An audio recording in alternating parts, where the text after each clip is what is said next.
بسم اللہ الرحمن الرحیم۔ السلام علیکم۔ پاکستان اسٹڈیز کا لیکچر نمبر 3 ہے دی علی گڑھ موومنٹ۔ 1857 کی جنگ آزادی مسلمانوں کی تباہی میں ختم ہوئی۔ وجہ یہ تھا کہ جو انگریز تھے ان کا یہ خیال تھا کہ 1857 کی جنگ آزادی کے لیے مسلمان ذمہ دار تھے، مسلمانوں نے جنگ آزادی شروع کی تھی، اور اسی وجہ سے انہوں نے مسلمانوں کو بے رحمانہ سزا اور بے رحمانہ انتقام کا نشانہ بنایا، اور انگریزوں نے ہمیشہ مسلمانوں کو اپنی دشمن کے طور پر سمجھا، ان کو دشمن کی نگاہ سے دیکھا، اور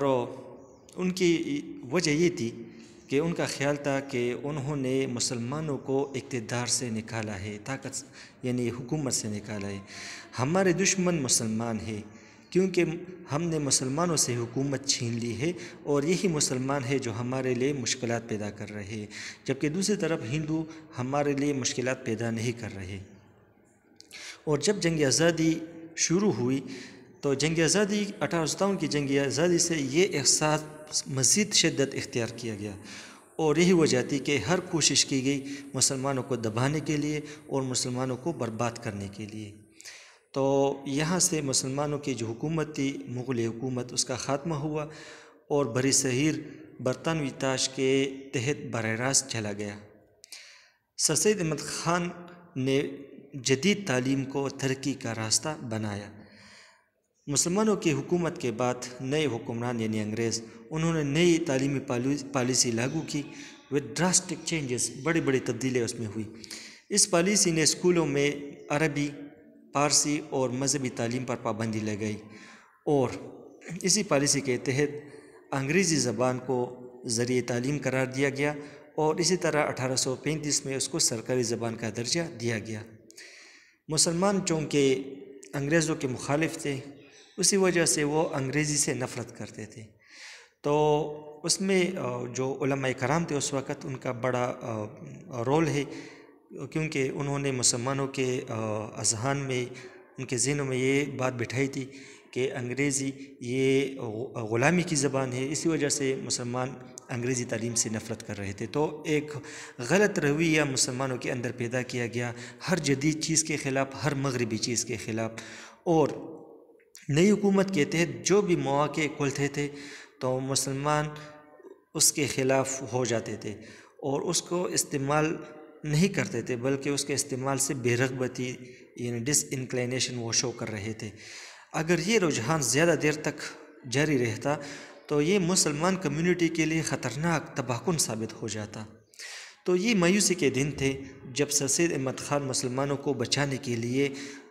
ہندوستان میں، اور مسلمانوں کے لیے ہندوستان میں وہ ہندوستان کے افق میں وہ نمودار ہوئے مسلمانوں کو بچانے کے لیے۔ سر سید احمد خان کا خیال تھا کہ ہندوستان کے مسلمانوں کے احیاء نو کا تصور نہیں کیا گیا تھا۔ وجہ یہ تھی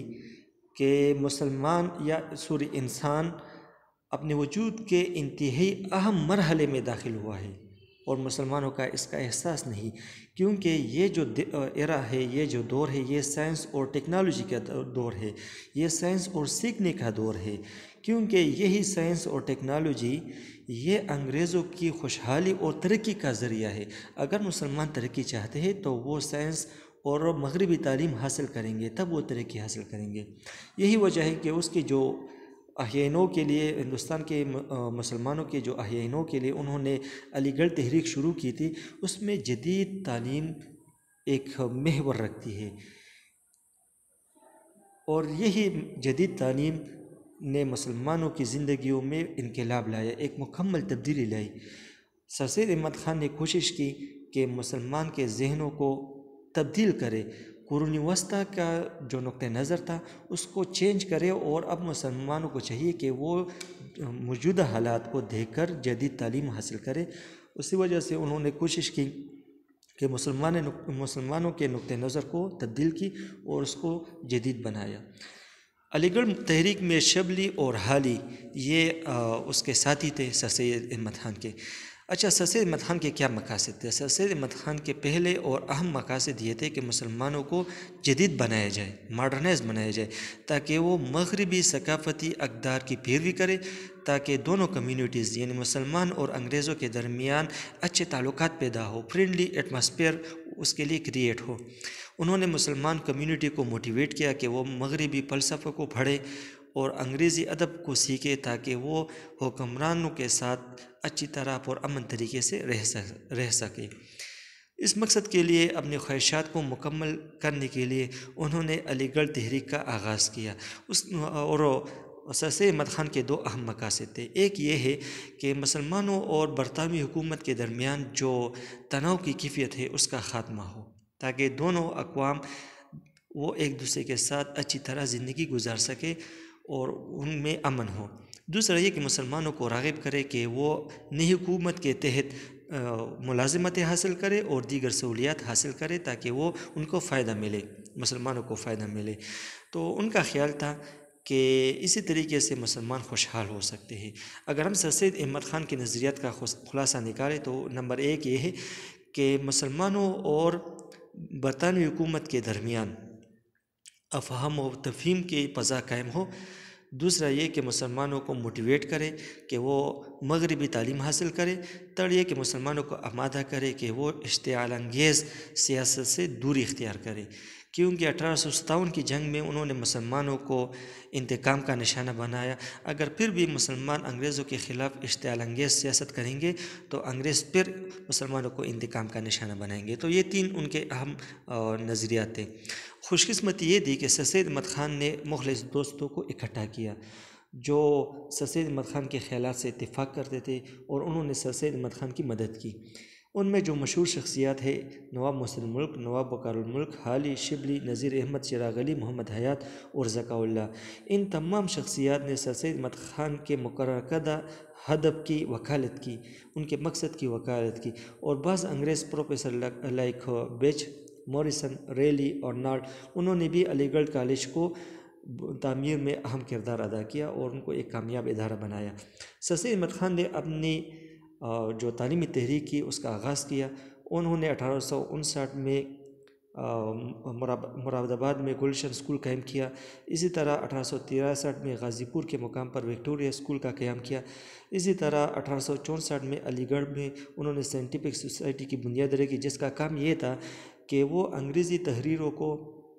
اردو زبان جو ہماری اس وقت مادری زبان تھی، جو لوکل لینگویج تھی، نیٹو لینگویج تھی، اس میں وہ انگریزی تحریروں کا ترجمہ کیا جاتا تھا، تاکہ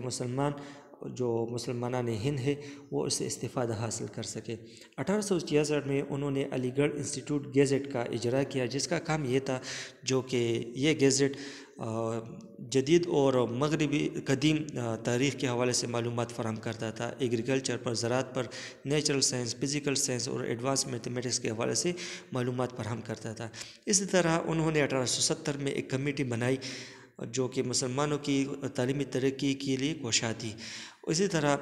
1875 میں انگلش پبلک اسکول کے طرز پر علی گڑھ میں محمڈن اینگلو اورینٹل اسکول کا قیام کیا، اور پھر اس کو 1877 میں کالج کا درجہ دیا گیا، اور 1920 میں اس کو یونیورسٹی کا درجہ دیا گیا۔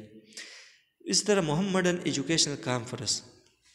1886 میں اس کا انعقاد کیا گیا، اور یہ محمڈن ایجوکیشنل کانفرنس ہر سال ہوتا تھا،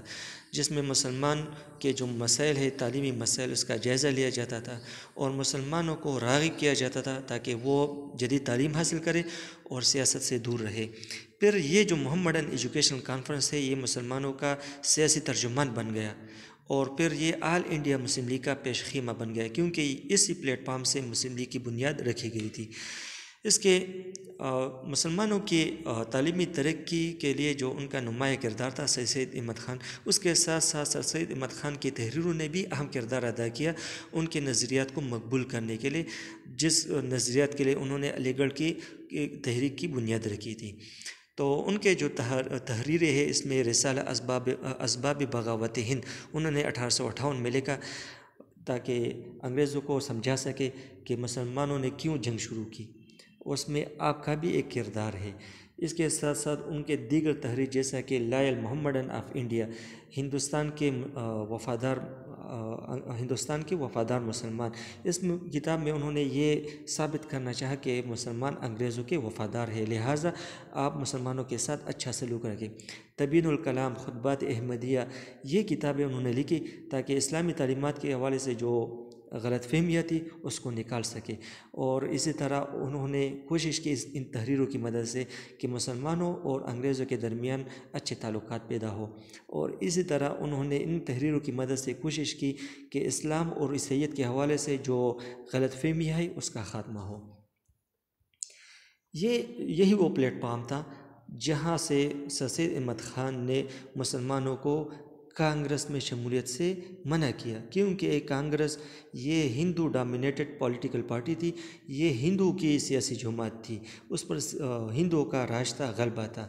اسی طرح ہندوؤں نے اردو ہندی تنازع شروع کیا تھا، اس پر سر سید احمد خان ناراض ہوئے اور انہوں نے پیشن گوئی کی کہ یہ دو قومیں آپس میں اکٹھے نہیں رہ سکتے۔ اسی طرح انہوں نے مسلمانوں کے لیے مخصوص نشستوں کی بات کی کہ مسلمانوں کے لیے مخصوص نشستیں قائم کی جائیں، اور اس طرح انہوں نے اس آئیڈیا کو پروموٹ کیا، فروغ دیا کہ ہندو اور مسلمان دو الگ قومیں ہیں، اور اسی سے دو قومی نظریہ نے جنم لیا۔ سر سید احمد خان کا جو علی گڑھ تحریک تھا اس نے مسلمانوں کے درمیان انٹلیکچول ریولوشن لانے میں اہم کردار ادا کیا، بڑے بڑے مسلمان دانشور پیدا ہوئے، علی گڑھ موومنٹ، علی گڑھ تحریک اپنے مقاصد حاصل کرنے میں کامیاب ہوئی، اور جو مایوس مسلمان کمیونٹی تھا ان کو قوم کی حقیقی درجہ تک پہنچایا، حقیقی حیثیت تک پہنچایا۔ تو علی گڑھ نے ایک اہم کردار ادا کیا، اور سر سید احمد خان نے مسلمانوں کو بیدار کرنے میں اہم کردار ادا کیا۔ اگر علی گڑھ تحریک شروع نہ ہوتا تو پاکستان وجود میں نہ آتا، کیونکہ علی گڑھ تحریک کی وجہ سے مسلم لیگ کا قیام ہوا اور مسلمان بیدار ہوئے، اور انہوں نے سیاسی جدوجہد شروع کی، اور اسی طرح مسلمان پاکستان بنانے میں کامیاب ہوئے۔